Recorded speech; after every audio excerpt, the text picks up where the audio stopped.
ladies and gentlemen, our constitution, is it in danger, is the big question that we're asking tonight.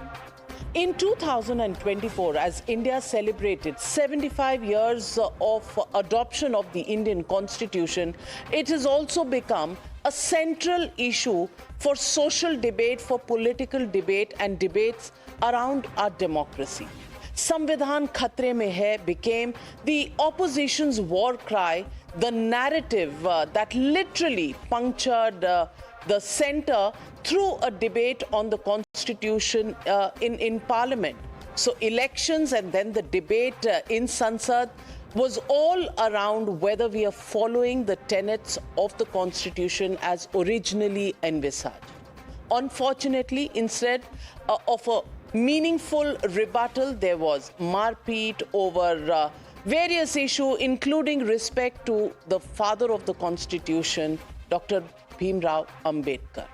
Was this constitution in danger a valid concern, or is it a war cry only for political toolkits? Is a question that we've often debated in the field of politics. But today, for citizens of India, for us as people who look at this democracy beyond just the politics of it, is this reality or rhetoric is the question we are asking tonight. And joining me tonight are two very, very senior legal eagles. I have with me Mr. Lalit, Justice Lalit, former Chief Justice of India. Also joining me tonight is very senior legal eagle, senior advocate, Dushyant Dave.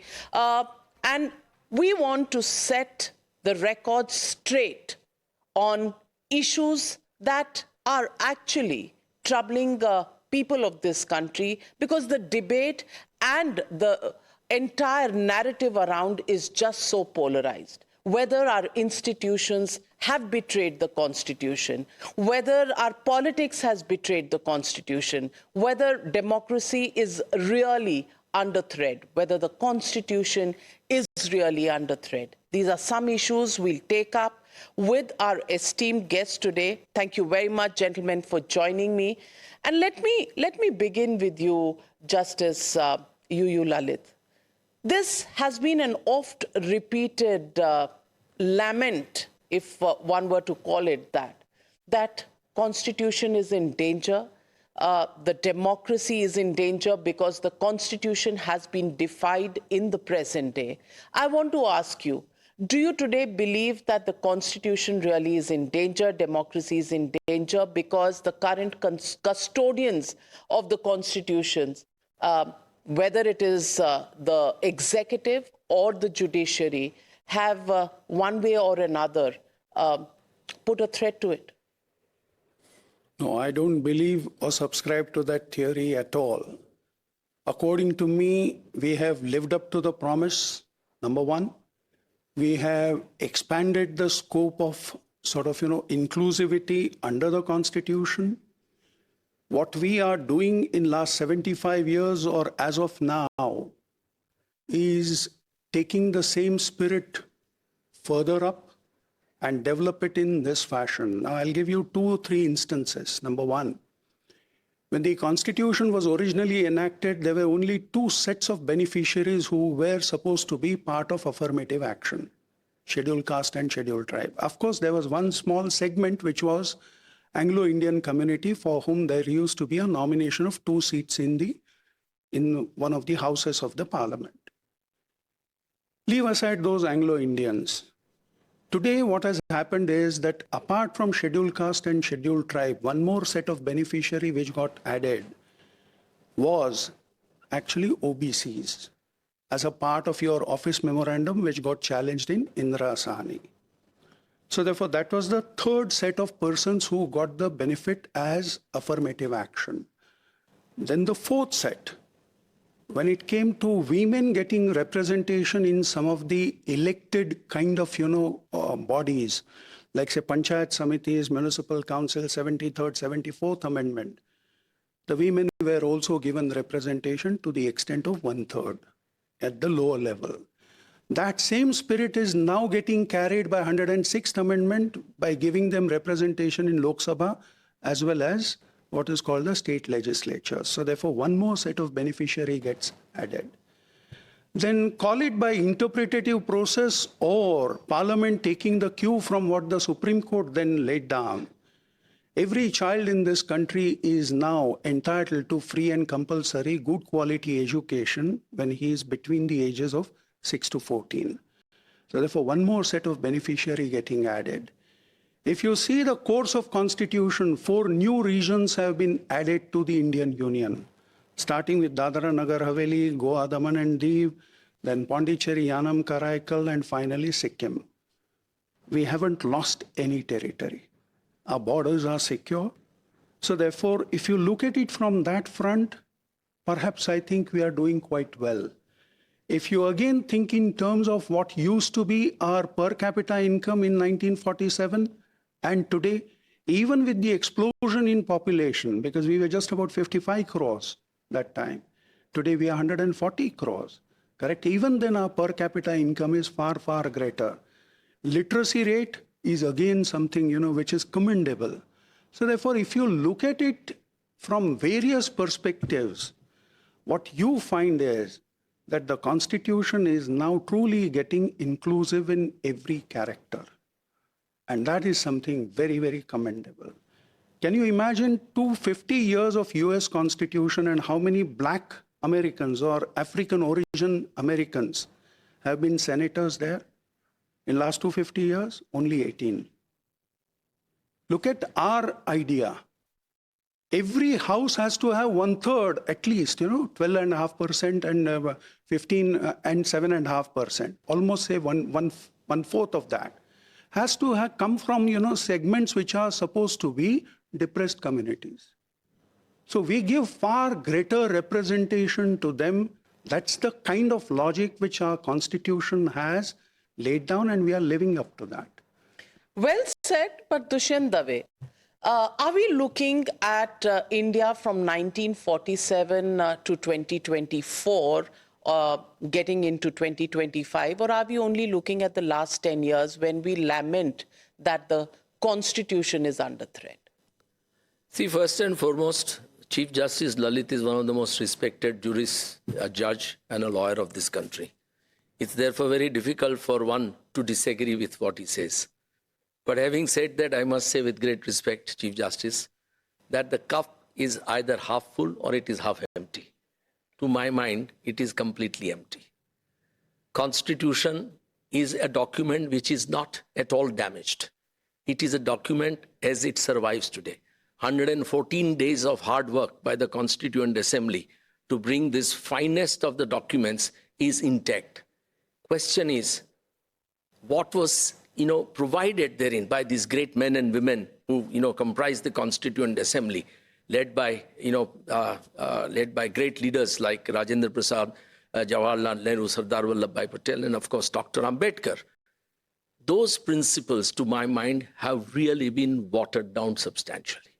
Take preamble, 3 things: equality, justice, fraternity. Each one is non-existent today. You scratch the surface and you will see. In a country, Mr. Justice Lalit rightly says, very few Black Africans. I mean, the largest party of this country in the last election didn't give Muslim a single seat. There is no parliamentarian from a majority party. What are we talking about? We have 16% population of Muslims in this country, and we are keeping them away. Large-scale violations of human rights in this country. Hundreds of people have been killed in the name of encounter, as if the executive has a right to take away people's lives. National Human Rights Commission remains silent. High Court remains silent. Supreme Court remains silent. What are we talking about? If we can't protect fundamental rights of citizens, their right to life, forget liberty, and executive can kill to its will, and nobody asks a question. Look at Hathras, what happened. A poor Dalit girl was raped and nothing happened. Those people were acquitted. So, we have to see fraternity today in this country is a serious, serious victim.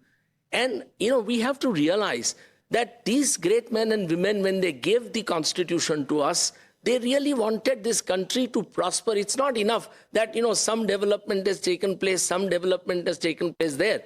If 85 plus crore people, Prime Minister says proudly in the election manifesto of 2024, that I give free food to 85 crore plus people and Modi ki guarantee ke main 5 saal tak deta rahunga. What does it mean?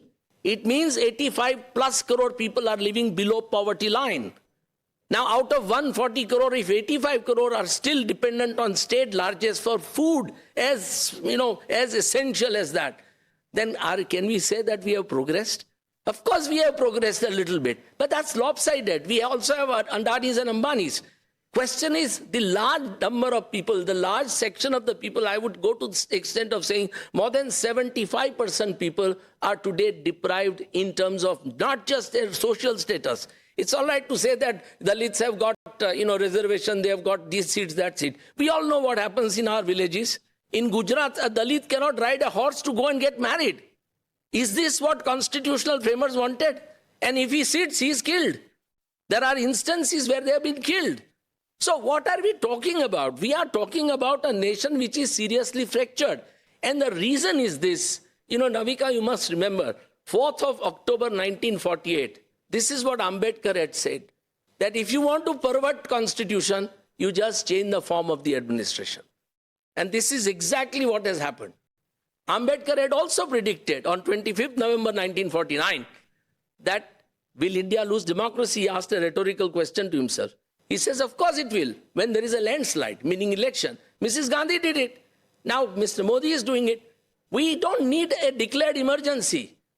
We have this form of governance, which is really troublesome. And I personally feel that it's necessary for us as a nation, and I commend you for this initiative, that where you have a debate like this, it is necessary for us that we must have a debate, because constitutional morality must be set into mind of every citizen. Because only if he has that, he has a reverence and love for the Constitution. So that's absent. That's the real problem. But the point that Dushyant Daveji makes, that today there is no equality, there is no fraternity, there is no justice. In that very speech, Dr. Ambedkar said, everything depends upon the persons who run the machinery. So therefore, the document as such, there is nothing wrong. We are students of law. I'm not a student of politics or political science. But the people running it, have they? Because the law is implemented by people. It's again a matter of perception. Somebody may say that the people are running amok. Somebody may say that the people who are running the Constitution and the institutions are doing an excellent job. Where do you stand? Ultimately, who are the arbiters of that? It is the electorate. So therefore, the laws have been put in place by the appropriate legislations. All that we need to do is work in that direction, correct? So therefore, it's not as if that as a result of that, the Constitution has failed us.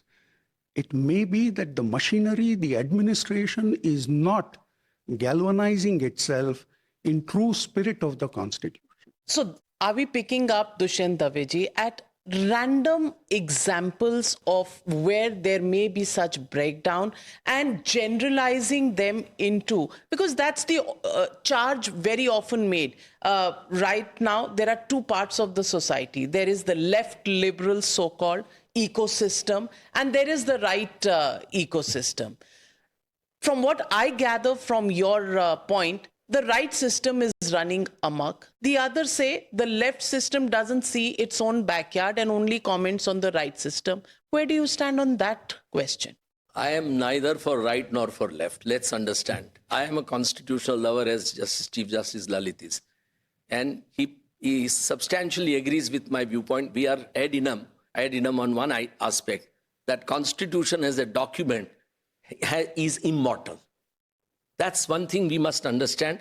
That's one thing everybody who is in power must understand, be it politicians, be it bureaucrats, be it judges, that this is a document.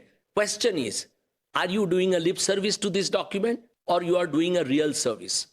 What Chief Justice Lalit says, democracy, yes, there is a democracy, but this is not a real democracy. The real democracy will be where you can have people who will not be arrested because they are criticizing a chief minister or a prime minister, which is happening. I mean, somebody criticizes Mamta, he is put into jail. Somebody criticizes Mr. Modi, he is put into jail. What kind of a country is this? Why can't I have a right to criticize Prime Minister Mr. Modi? I may respect him individually, personally, but I may disagree with his policy and say that he is taking this country to a disastrous level. I have a right to say so. Should I be arrested for it?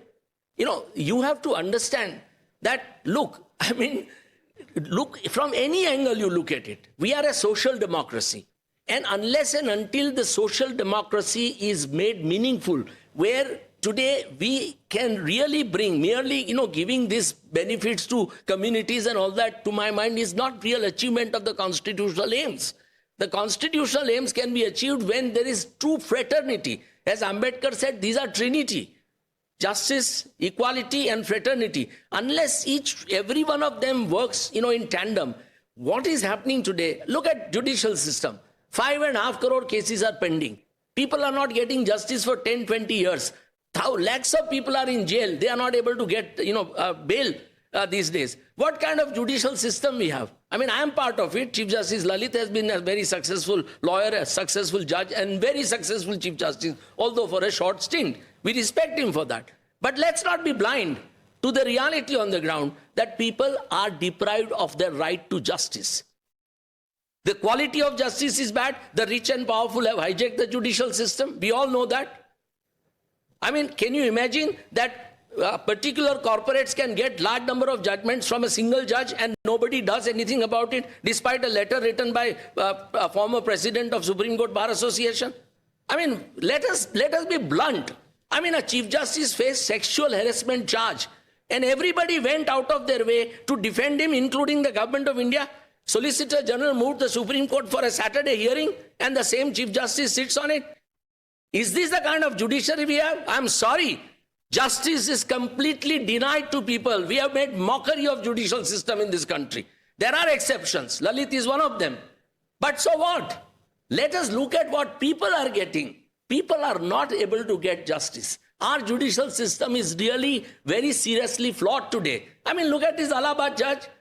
He is guilty of hate speech.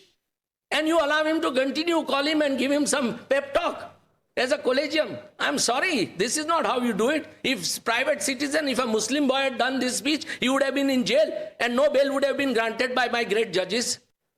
Now let's be blunt about it. We need to understand that constitution has to be worshipped. Unless you create this, this level of feeling that constitution must be worshipped in a letter and spirit. There is no spirit today. You're only looking at the letter. Okay. Do you agree with him that rich people have hijacked not just the government, the executive, but also the judiciary? See, I don't tend to sort of, be oscillate from one end to the other.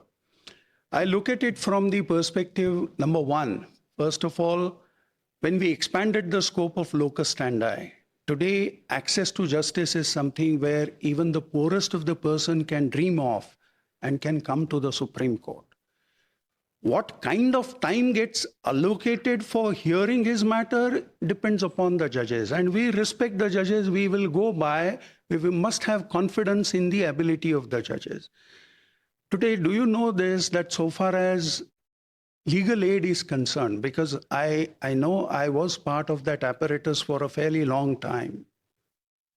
Today, there are 780 districts in the country. In more than 400 districts, there is an office of what is called public defender. So therefore, public defender at the expense of the state. So public prosecutor will prosecute a man, and at the same time, public defender, the office of the public defender, will defend that person. So therefore, these are some of the advances. What one must actually look at is the totality of everything. If you look at the totality, according to me, we are definitely doing far, far greater and in a better way than most of the other countries or democracies. But as he raised the question of the public, people, for example, a very, very pertinent point that people are arrested for criticizing people, but it happens across the board. We quite see that. Now, if you go by the old logic, which was, say, Kedarnath Singh's case, correct?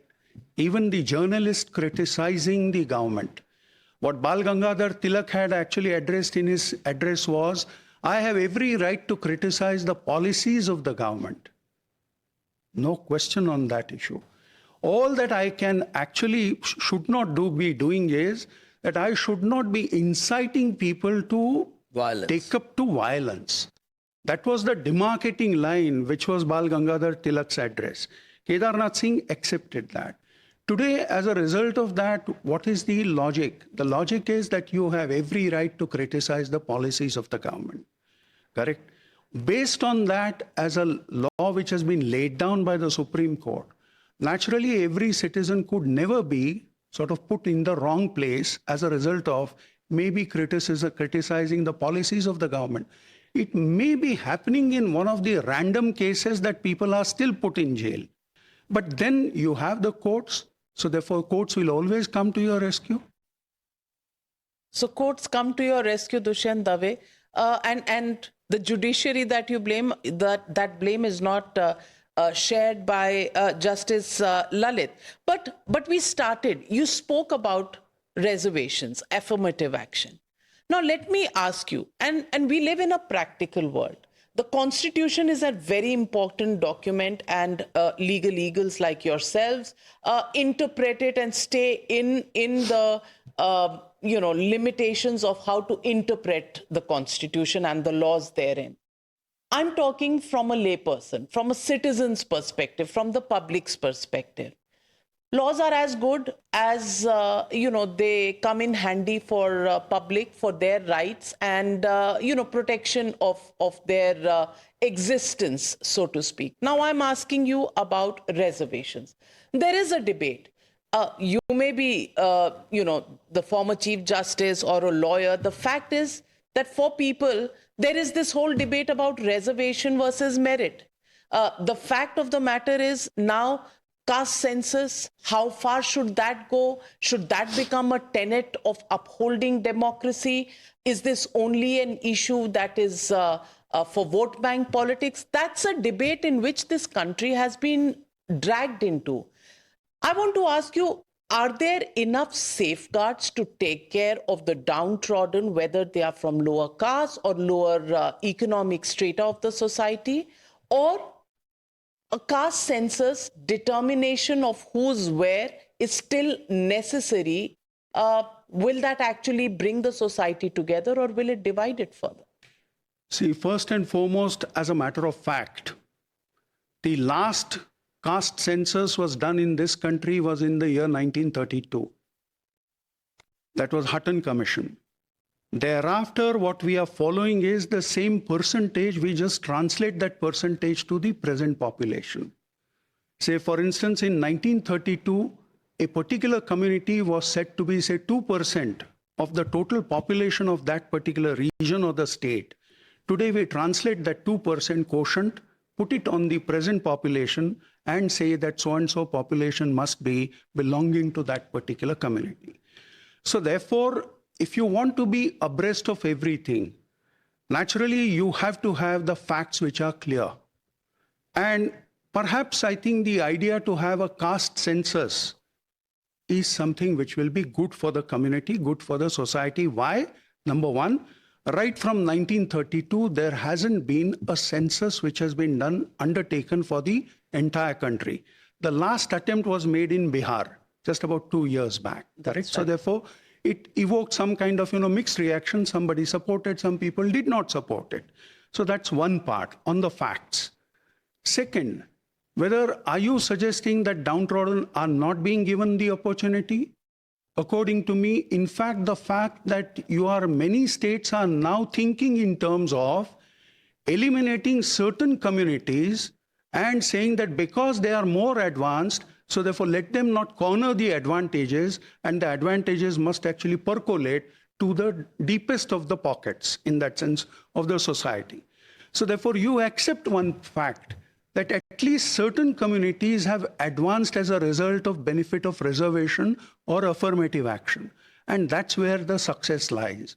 It is true that we need to identify. So therefore, for such purposes, perhaps I think caste census would be a brilliant idea, so that we know exactly which are the communities which really require the affirmative action.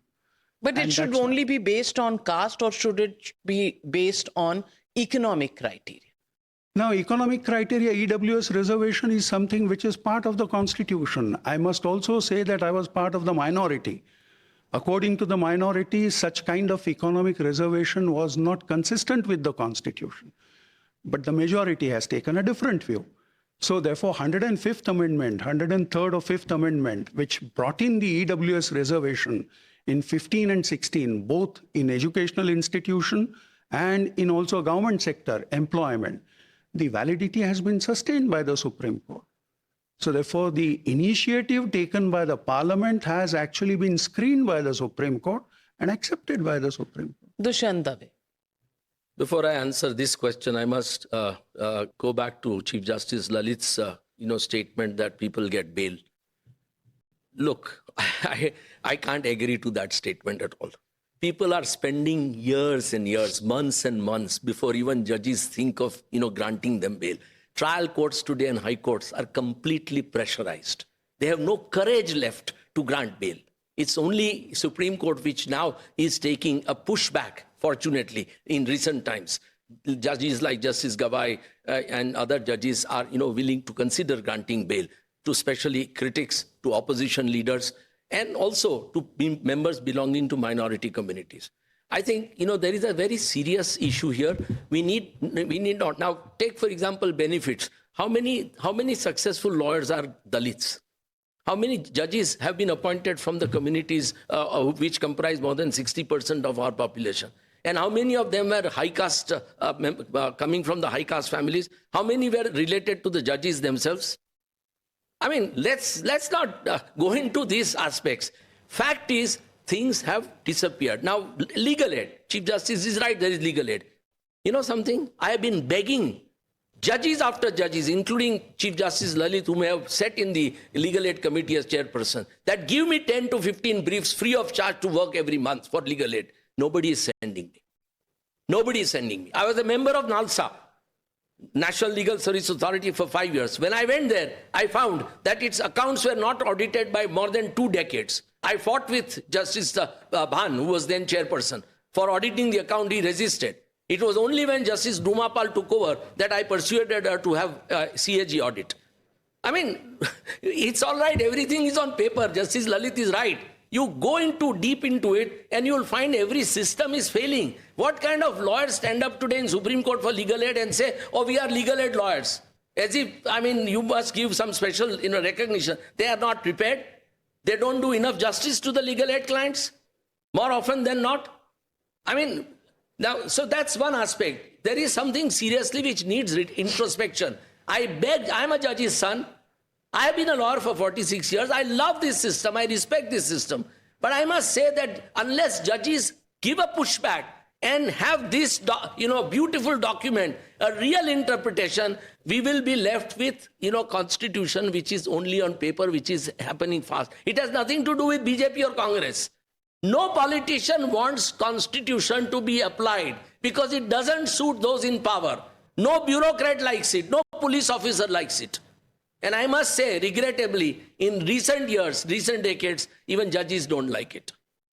So let's not be, secondly, so far as reservation is concerned, you are right that reservation is a very serious issue which country needs to debate. But for 5,000 years, we have treated those belonging to the deprived community in an extremely poor way. Even today, we don't show them the respect that they deserve as human beings.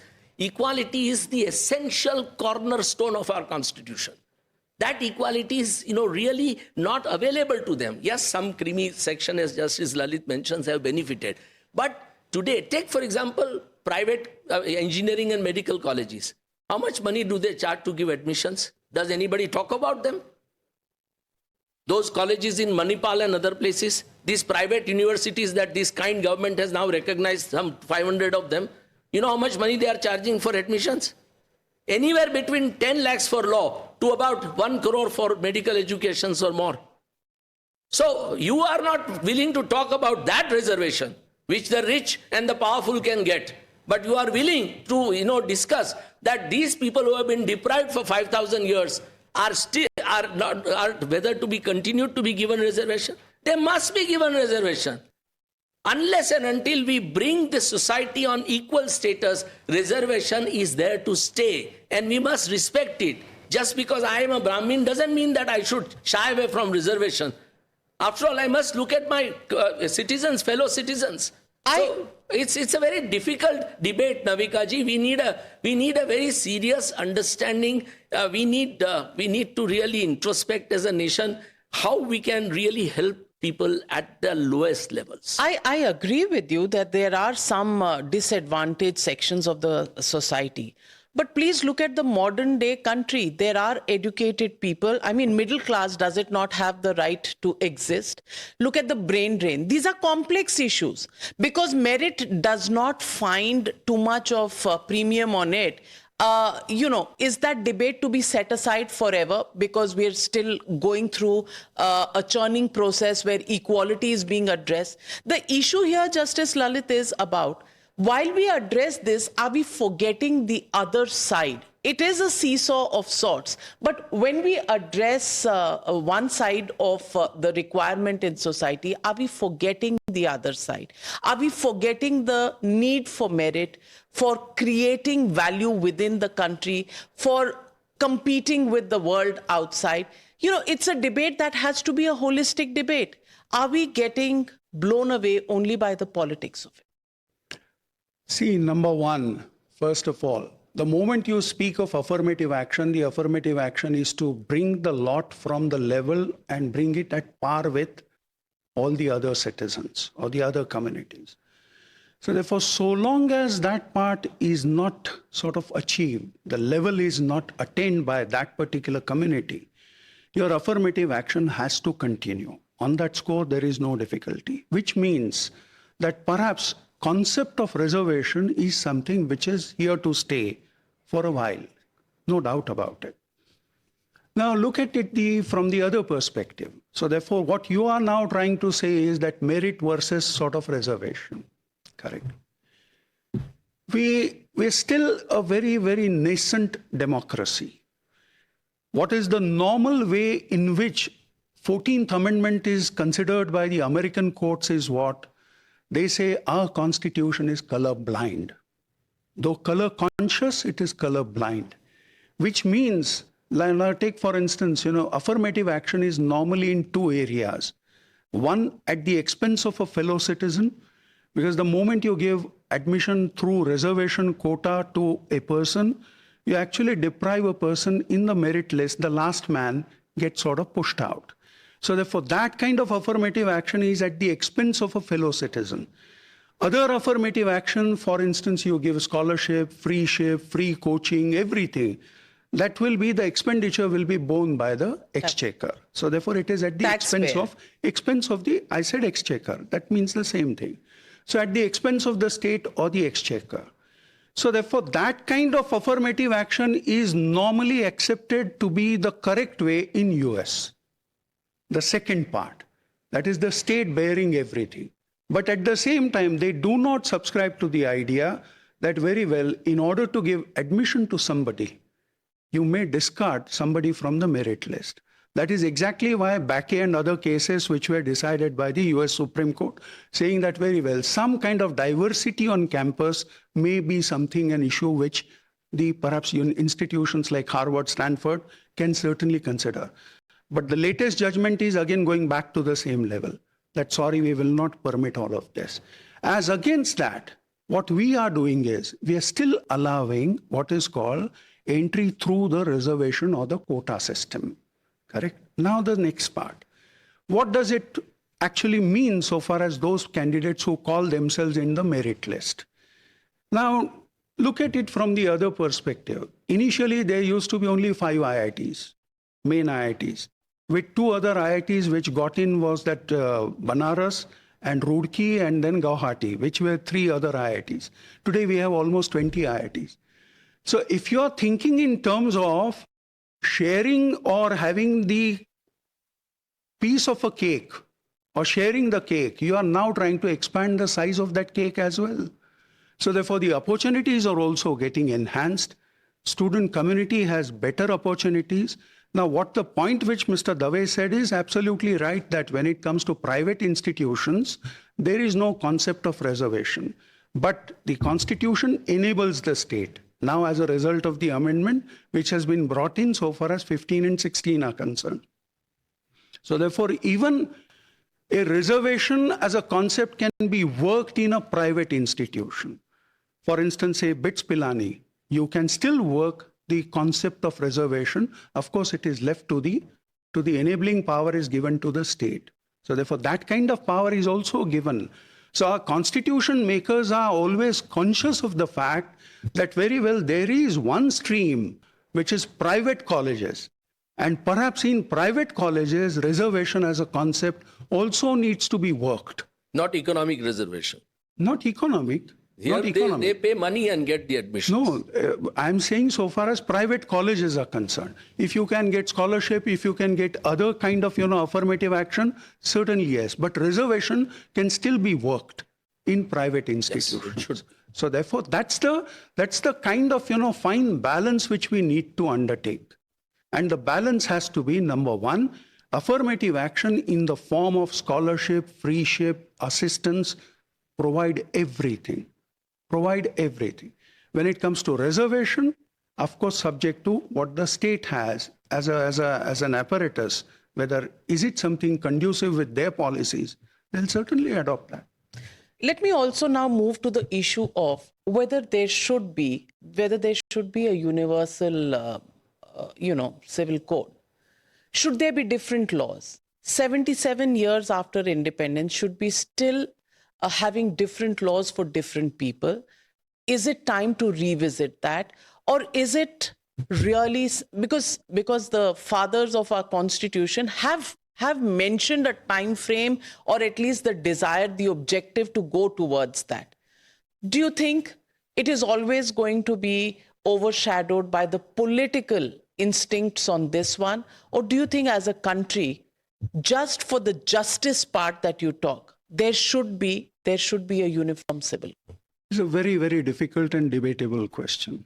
See, if you ask me purely as a lawyer, as a person, as a student of law, then the very idea of your Article 14 is that let there not be any distinction when it comes to sections of the people or individuals.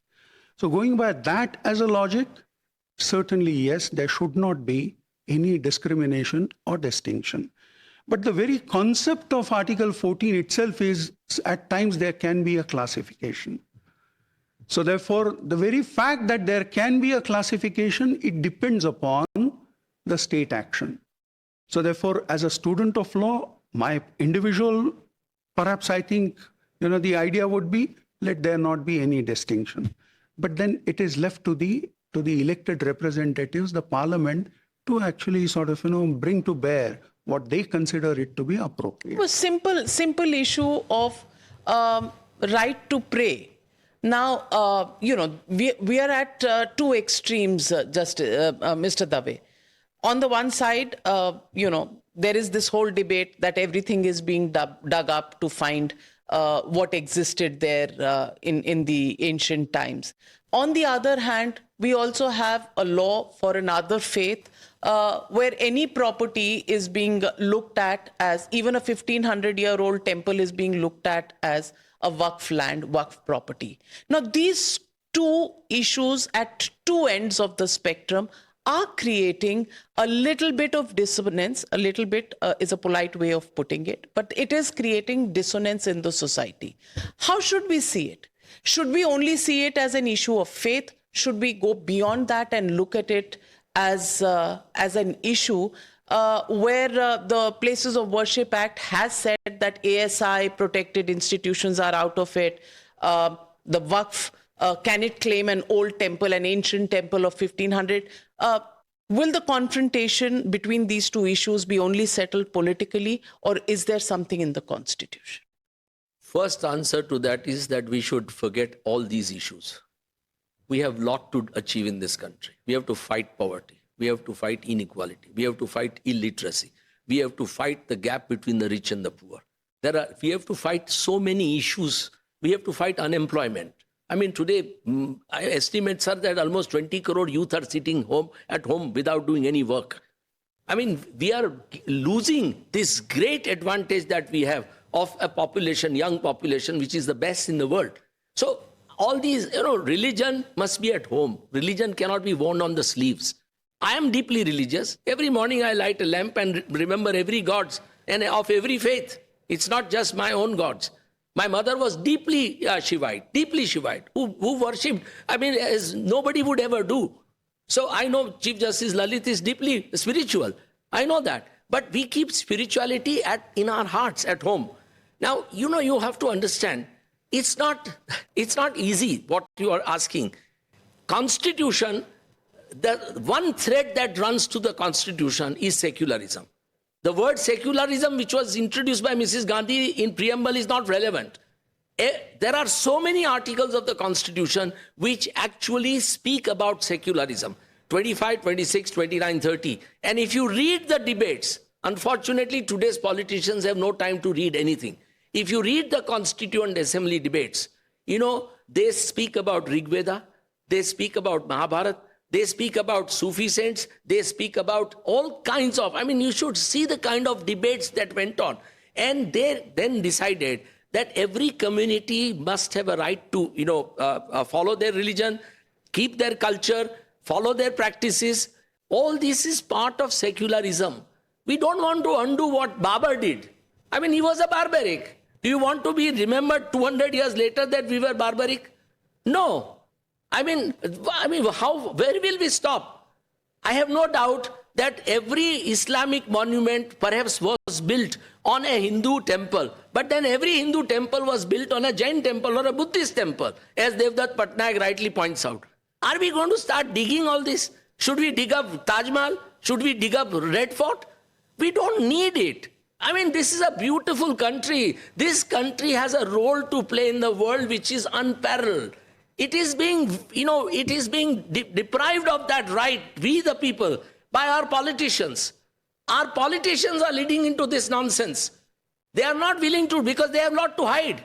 They don't want to talk about poverty. They don't want to talk about unemployment.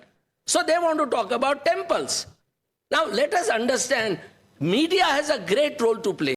And one can definitely say, without any disrespect to media, that media has seriously failed in last few decades.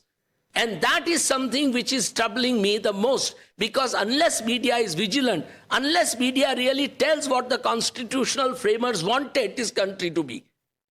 See, you must realize, does the state exist for the individual, or the individual exists for the state? We are today converting as if the state is existing for us. But individual must exist for the state. What is it? I don't understand what they want to do. What form of government we want today? Is it a democracy by the people, or democracy of the people? It's a democracy of the people. Those in power have hijacked the democracy from us. We have nothing left. Yes, election, Chief Justice rightly said, elections and a franchise. What is that franchise meaning of? Election subsidy or democracy survives only during election process. The day results come, democracy comes to an end. At least you believe that it exists during the process. Many are questioning the process itself. Let's not go into that. But the thing is... but do you think the process is robust? Look, by and large, it is robust. There may be something. There are issues which are very serious, which we can debate in a separate debate. Issue is not that. Issue is that every political party, every leader, one prays to them with folded hand. Put your hands together. And this is exactly what Ambedkar had said in his first speech. He said, this country, if it wants to succeed, then you must respect the opponents. You must respect their viewpoints. You must all sit together, have a unity. According to me, this is a time where we need a unity government. Irrespective of political spectrum, they should all put their heads together, and we must have a plan for next 50 or 100 years, how we are going to take this country forward. I mean, they are fighting like cats and dogs. Is this new, Justice Lalit? Is this new? Fighting like cats and dogs? Is it only something that we've seen in the last decade? Or is it quintessentially? As a youngster, I used to follow the debates in Parliament, and persons like Pilu Modi, persons like Vinu Masani, Madhu Limaye, the kind of I would say the quality of the debates, the kind of scholastic the exposure to that, perhaps that is missing. And they were not shut down by the speaker or the... So therefore, perhaps that part is missing today. Yes, we don't have that kind of caliber when it comes to, the debates, if you simply put it at that level. But yes, there is always a churning process. So I would, people like Dushyant Dave should actually contest election and, come to the floor of the house. There's no place for people like us. So therefore, the moment you have good quality persons coming up and taking up the job of, in the electoral politics very, very seriously. Nothing wrong in that. I still have one example and which I quote every time. Justice K.S. Hegde, somebody who was brought up in the typical what you call the judicial role. He stepped down as judge of the Supreme Court, but then contested election, became the Speaker of the House. So therefore, it's not as if that area is something which is forbidden or sort of, no kind of territory. Would you go into politics? Given a chance, yes. Yes? Yes, why not? Oh, that's a big... why not? And I can assure you, will? I can assure you, he will contribute immensely. Well said, well said. But I come back to the question, have things deteriorated only in the last decade? Because that's how people look at it. I won't say, typically the Modi last. So therefore, if your idea is 10 years, no. It has actually deteriorated way back. Correct. I agree there.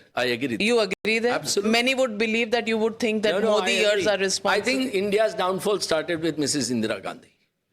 No doubt about it. So leave aside that. You must give credit to her that having imposed emergency, she had the courage to lift it. And then we had real democracy. Today, this silent dictatorship or authoritarianism is really hurting this country. It is. Nobody is willing to speak. And really? Every evening we have debates and everybody says whatever they have to. And you are speaking. Don't give me that. I completely disagree there that according to me that there are people are more vigilant. The social media is one platform which is now available to every common citizen. That is the saving grace. Also, every common citizen has some window to ventilate his or her grievances. Unless he is visited by somebody. That's a different thing, but at least there is a platform which is available. Absolutely, I agree. In good old days when it used to be minus the social media and without the digital world, perhaps I think you need to coax a particular editor so that, he may publish whatever you wish to publish. So it would depend upon, so many kind of, the orbits Sifting. which one had to cross. Yeah. Today you don't have to do that. So therefore, it's a great tool which is in the hands of every citizen. Yes. Has it also worsened the discourse? 19.1a in true spirit has actually got now the wings of, the imagination by every citizen. But has that also coarsened the discourse? I won't agree to that. Yes, I mean, sometimes people misuse. Everything is misused. I mean, even mainstream media is being misused by political parties. We all know that. But the social media is, as Chief Justice Lalit rightly points out, today is a platform which is available to a common man. And, he can stand up and speak. He can express his views. He can just go on to Twitter and say what he likes and doesn't like. Look, you must understand that we are not here to criticize the government. Our idea is to open their eyes. I remember that song which I used to love when I was young in the 70s, a very beautiful song, Chief Justice, which was something to this effect. Now is the time to set things right. Now is the time to set things right. We don't need a revolution. We just need to open eyes. We really need to open our eyes. And we want our leaders to open eyes. They have a duty to us, to the 140 crore people. See, we are blessed. We are that 1% or 5% of people who are blessed. there are people who are really suffering in myriad ways. And these politicians, these bureaucrats, these judges, all in power must realize that they are public servants. They have to serve them and serve them in real spirit, forgetting their differences, their ideologies. Everybody must have an ideology, nothing wrong about it. What's wrong about right or left ideology? I mean, nothing. France was leftist many years ago. I mean, so it's all right. But we must respect everybody. I mean, look at the kind of disrespect we show to our greatest leaders. I mean, people are questioning Mahatma Gandhi, Jawaharlal Nehru, Sardar Vallabhbhai Patel, Dr. Ambedkar. Why? I mean, they are the people who did so much to give us this freedom, this, democracy, this nation. They, have sacrificed to give us. So we must, as somebody says very beautifully, what are those words? हम लाए हैं तूफान से किश्ती निकाल के इस देश को रखना मेरे बच्चों संभाल के. That's the advice to us and to our politicians. Let's pray that they understand it. Well said. And when you talk about the media, may I also tell you, the media is, one allegation is the media is controlled, mainstream media is controlled by the government. The other side of the story is we are also boycotted. And there are a lot of FIRs against us by, some who actually lament the control by the government. Which side should we be on? Well, it's a big question. You should not be afraid of those FIRs. We are willing to appear for you free of charge. Well, thank you very much. But the fact of the story is that force and power is exercised on every side of the fence. But the Constitution survives. The brave survive. And we have to look every opportunity that comes our way as a challenge, look it in the eye and move forward.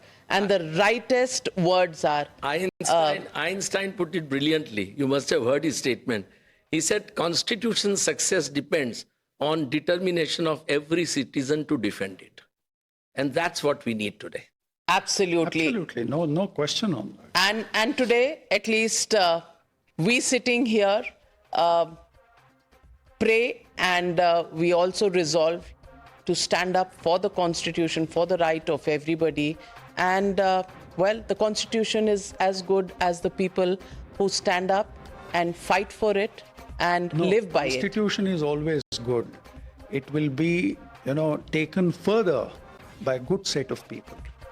On that note, thank you very much, Justice Lalit, and thank you very much, Mr. Dave, for joining me and for a very enlightening debate that we've started. We look forward to doing many more of these in coming weeks. Thank you.